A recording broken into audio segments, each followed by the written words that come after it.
Dun-dun-ch, dun-dun-ch, dun-dun-ch, dun-dun-ch, dun-dun-dun-dun,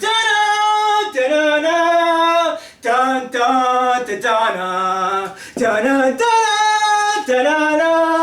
dun-dun-dun-dun-dun, dun-dun-dun-dun, dun-dun-dun, dun-dun-dun-dun-dun, Reflections on No Time to Die 2021, aka Bond 25, in autumn 2023, from Ben. My personal thoughts and opinions on No Time to Die, Bond 25, in the autumn of 2023 haven't changed much, if at all, as they were from October of 2021. This movie has the second longest delay since the 6-year gap between License to Kill 1989 and GoldenEye 1995. No Time to Die was filmed in 2019 and was meant to be released in a few different months of the year 2020. One of those months being April of 2020. I do think if it came out in April of 2020, that would have been better than any of the dates after that, at least somewhat. Was this movie worth the long wait in what we all eventually received as the final published product? In one word, no. No Time to Die was controversial, divisive, and polarizing, to say the least.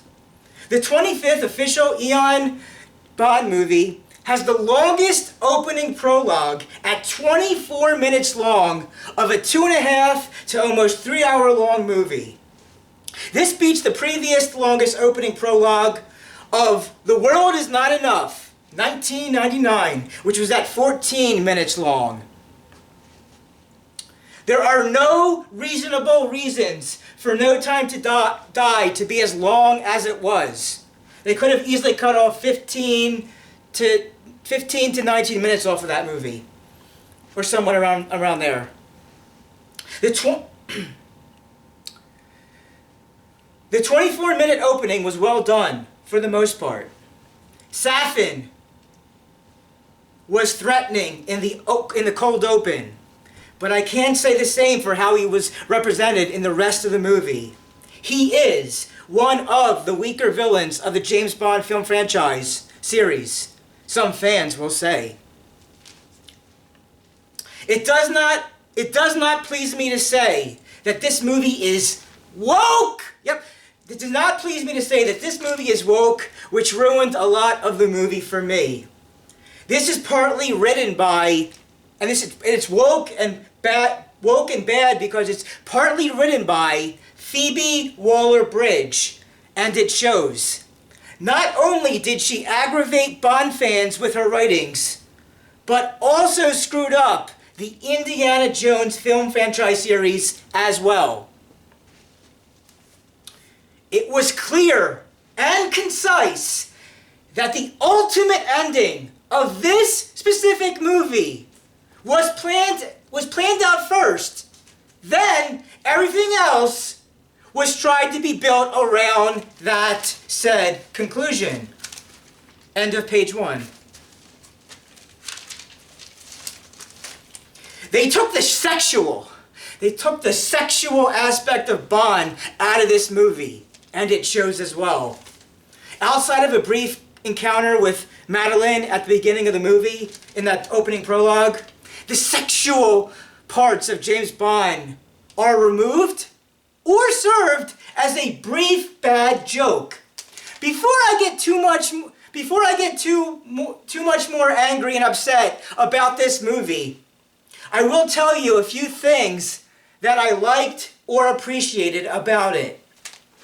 During the opening prologue, there is a short scene where James Bond is at Vesper's grave. Yes, the Vesper from Casino Royale. There's a short scene there where James Bond is at Vesper's grave, and that was very touching and memorable.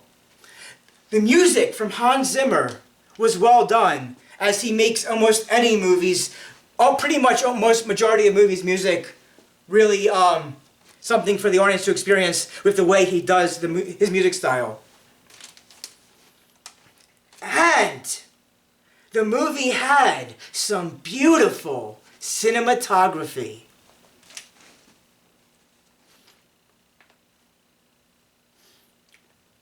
And after the 24-minute opening, I was engaged till about the wrapping up of the Cuba parts of the movie. I liked everything up until the near end part of Cuba, which were about, the Cuba stuff was about 45 minutes to 50 minutes into the movie.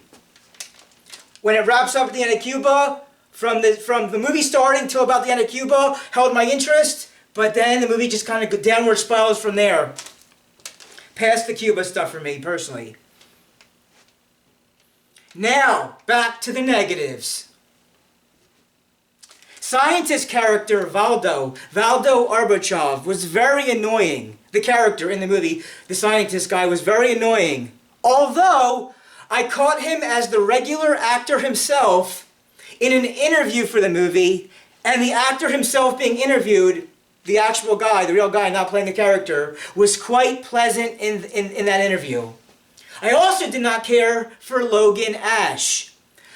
Primo Cyclops was alright. Ralph, I don't know how to pronounce, the guy that's in Schindler's List. Ralph, M was represented as very unlikable for most of this movie. Yeah, Primo Cyclops was alright, M was represented as very unlikable for most of this movie, and Q was announced as gay. That was unnecessary. I mean, I know the actor is in real life, but come on. Jeffrey Wright as Felix Leiter and Christoph Waltz as Blofeld were both wasted in so many ways. Now, on to the female characters. I didn't care for the Nomi 007 character. In my opinion, the female agent that was going to assist Bond in the majority of the movie would have been much better and more fun if it was Ana de Armas Paloma. Madeline was more interesting than she was in Spectre, but that's not saying much. Now, we get to Daniel Craig as James Bond, and my overall thoughts and opinions on his era or tenure of the series. End of page 2 of notes. Don't worry, there's only 4 pages. We're halfway there. So supposedly in like 2005/2006, Daniel Craig and Barbara Broccoli had a private verbal agreement about how his representation of the signature role would ultimately end when everything was said and done. He asked her, "How many appearances of this do I have to do?" And she was like, 4. And then he was like, "At the end of all this, can we please kill me off? Like, for real, can we kill me off?" With Broccoli liking him so much, and she does like him a whole lot, she agreed. 15 years later, the rest is history. The rest is history 15 years later, oh yes. Daniel Craig played the character slightly different in each of his 5 times in the role. Similar to Disney's 2010's decade Star Wars sequel trilogy, the 5 Daniel Craig era or tenure of movies seems to not be very coherent or make much sense at all. It often felt like a long soap opera and not like 007. Daniel Craig clearly did not want to portray himself as James Bond as long as he did, 15 years. And it shows. the next actor to portray James Bond. Hopefully better, the next actor to portray James Bond, better hopefully be way more committed into the part, better be more committed and passionate about doing that character. Casino Royale was and still is and will be terrific and excellent and fantastic and huge. After Casino Royale, the quality dropped off, and the producers and writers didn't have much worthwhile stories to tell, or a thought-out plan on how all 5 movies would connect and relate to each other in a way that the audience and fans could buy or have real understanding. Casino Royale was the high top peak for many, and then there's also, well, Skyfall. Skyfall comes for me personally in second place. Although I didn't like that they had Bond as an old, seasoned agent in Skyfall, when he was clearly just a young rookie in the 2 previous movies, Casino Royale 2006 and Quantum of Solace 2008. Quantum of Solace is a degree of comfort. When in a friendship or relationship with someone, when that degree of comfort is at 0, the relationship is completely dead. Well,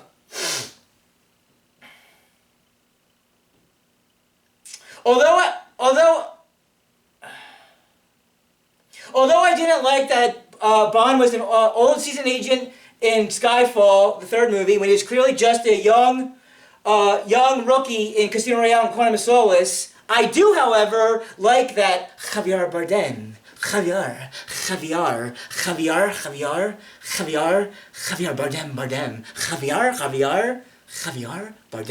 Bardem. I do, however, like Javier Bardem as Silva, and how it's a close story about Judi Dench's M, and not about a main villain always trying to take over the world. And whoever the next actor that plays Bond must be way more committed and passionate about it than Daniel Craig ever was. Oh, that is really important. That is the end of page 3 of notes. And we're at the last page already.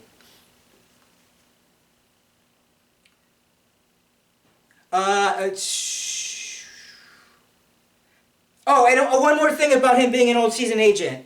That is a big time jump between the 2nd and 3rd movie. How long did the time period take place in all these movies between Quantum and Skyfall? That was a huge high jump of a time frame between those 2 movies, it was.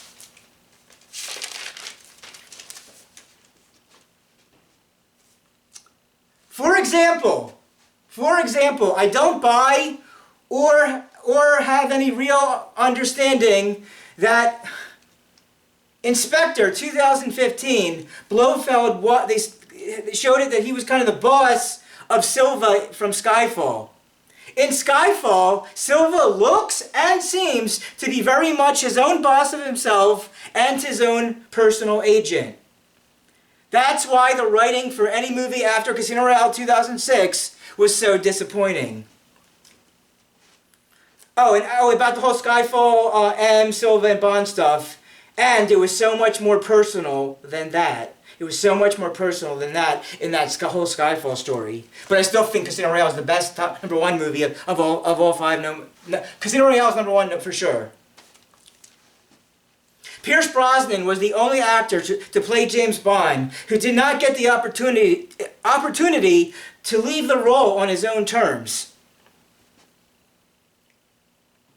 He wanted to play the part of 5th appearance, and I would have wanted to see that 5th appearance happen.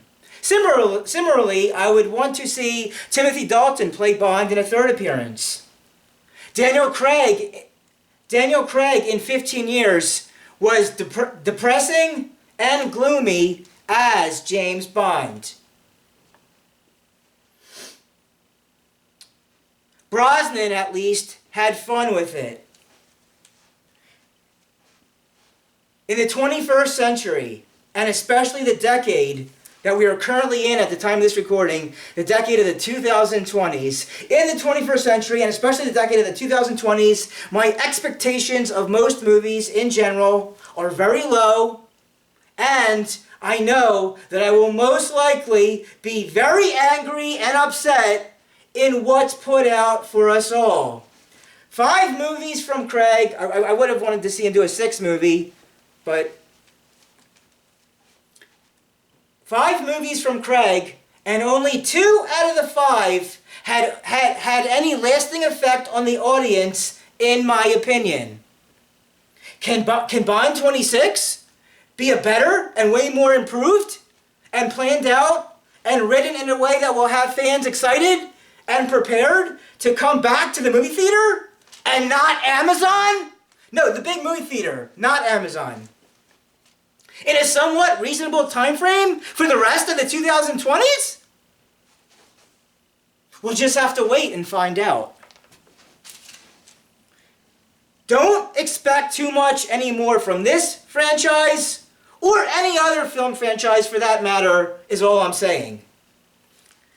If I had to grade or rate No Time to Die, Bond 25, I would give it a 2.5, that's right, I would give it a 2.5 out of 5 Kazakhstan stars, or a letter grade of a C. A letter grade of a C, as in central, correct, or clean. No Time to Die had the potential, yes, it so much had the potential to be so much more than what we got. And I think a lot of people are let down by this final product that happened in September, October 2021. Rest in peace, James Bond. Rest in peace, James Bond. Support your local movie theater throughout the decade of the 2030s. That's the next decade coming up, because streaming movies online at home is just not the same experience or meaning of community at all. Everybody dance and have a good time one more time. Everybody dance and have a good time. This is Millennial Man Motions Entertainment, LLC. Signing out. Dun